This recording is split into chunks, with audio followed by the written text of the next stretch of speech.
Assalamualaikum warahmatullahi wabarakatuh. Kami dari kelompok 13 ingin memaparkan materi mengenai pembiayaan jangka pendek yang beranggotakan Kansa Safira dengan NIM 209, Retno Julia dengan NIM 211, Rizky Farah dengan NIM 219, dan Agus Sofyan dengan NIM 252.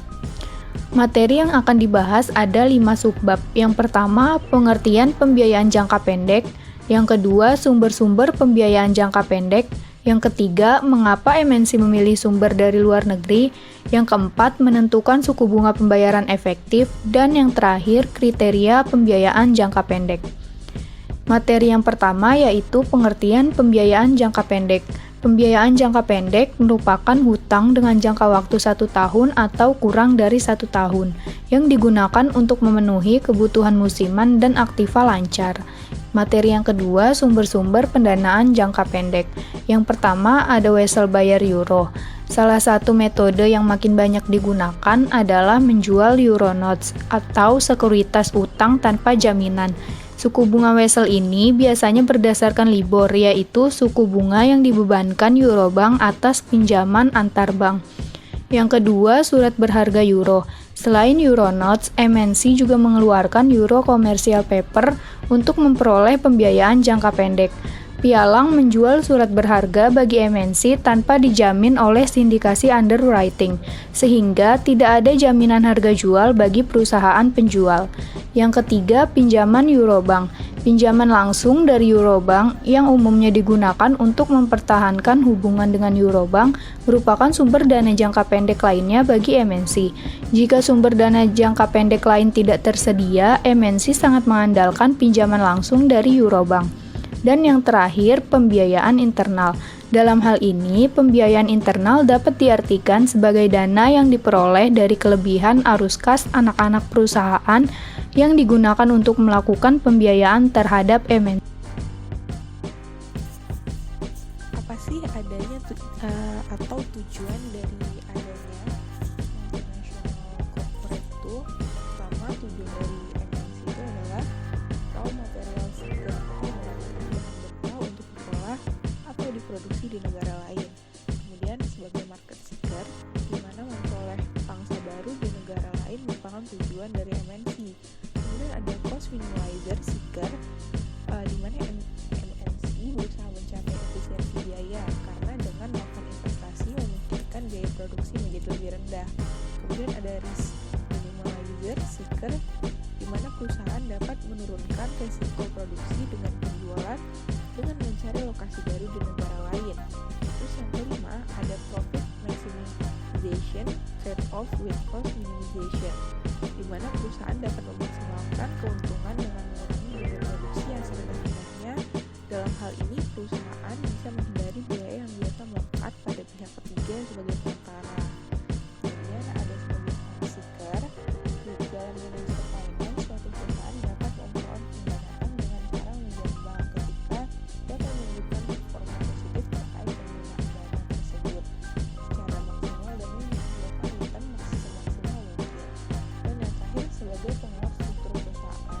Dengan melayani pasar luar negeri, perusahaan dapat menguatkan struktur perusahaan. Perusahaan dapat pula menjadi entitas yang kuat dengan memanfaatkan pengetahuan perusahaan mereka di negara lain.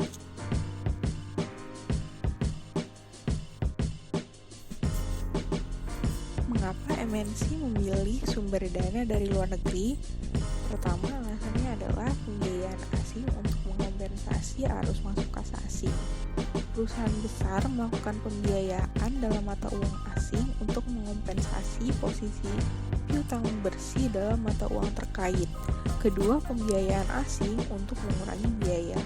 Jika suatu perusahaan atau induk perusahaan MNC tidak berniat untuk melindungi piutang bersih asing, perusahaan tetap dapat mempertimbangkan pinjaman dalam mata uang asing jika suku bunga perusahaan tersebut relatif rendah. Dalam konteks internasional, ada 6 faktor yang mempengaruhi biaya dan resiko tersebut, yaitu pertama, apabila tidak terdapat kontak forward, isu penting yang perlu dipertimbangkan adalah apakah perbedaan tingkat bunga nominal antar mata uang dapat dipadankan dengan perubahan kurs mata uang. Kedua, elemen resiko nilai tukar valuta asing merupakan faktor kunci kedua. Banyak perusahaan meminjam dalam mata uang lokal untuk mengimbangi asetnya yang terekspos oleh perubahan kurs valuta asing. Sebaliknya, apabila perusahaan meminjam dana mata uang asing karena tidak mengalami exposure, hal ini akan meningkatkan resiko karena perubahan kurs valuta asing. Dengan kata lain, resiko karena meminjam dalam mata uang tertentu akan berhubungan dengan derajat exposure perusahaan terhadap mata uang tersebut. Elemen penting ketiga adalah derajat penghindaran resiko perusahaan. Semakin besar tingkat risiko perusahaan, maka perusahaan akan mengeluarkan lebih banyak dana atau membayar lebih mahal untuk mengurangi eksposur mata uang. Upaya penghindaran risiko akan mempengaruhi evaluasi risiko dan biaya. Apabila tidak terdapat kontak forward, upaya ini akan mempengaruhi proses pemilihan mata uang yang akan digunakan. Keempat, apabila terdapat kontak forward, risiko mata uang tidak relevan untuk dipertimbangkan karena perusahaan dapat melakukan hedging di pasar forward untuk minimalkan risiko. Kelima, terdapatnya perbedaan tarif pajak. Oleh karena itu, pada saat membandingkan berbagai alternatif pembiayaan, harus diukur atas dasar perhitungan setelah pajak. Keenam, risiko politik. Meskipun biaya utang lokal lebih tinggi dari biaya utang luar negeri, perusahaan mungkin memiliki sumber dana lokal.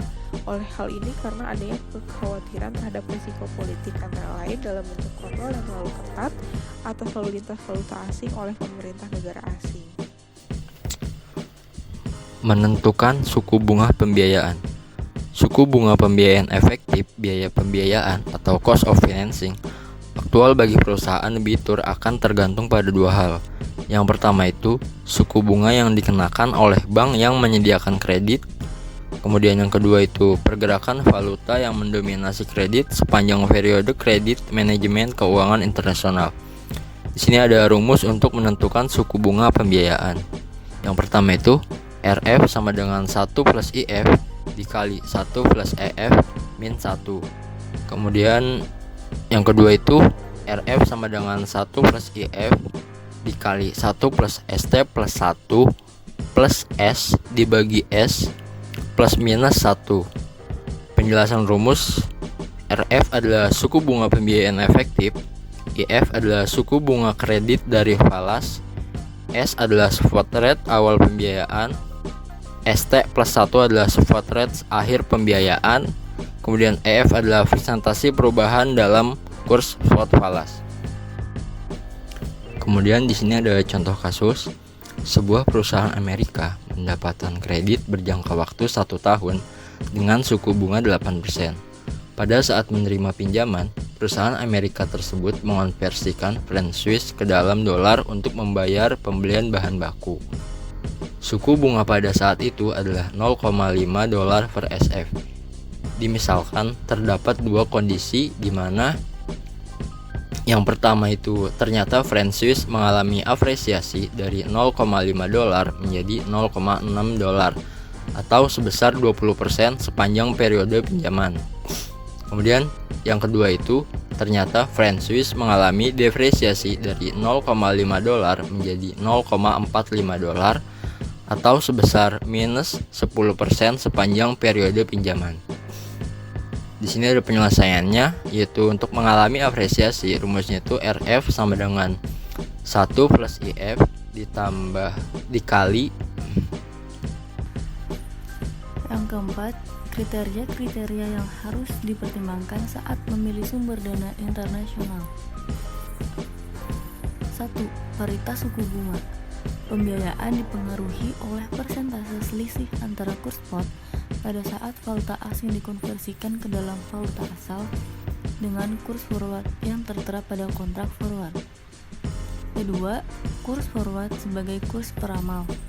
Jika kurs merupakan peramal kurs spot masa depan, maka biaya pembiayaan memakai valuta asing akan sama dengan biaya pembiayaan memakai valuta domestik, yaitu suku bunga domestik. 3. Ramalan nilai tukar. Sebuah perusahaan mungkin menggunakan pergerakan nilai tukar terakhir sebagai peramal pergerakan valuta di masa depan dalam upaya menentukan apakah mereka sebaiknya meminjam valuta asing atau tidak.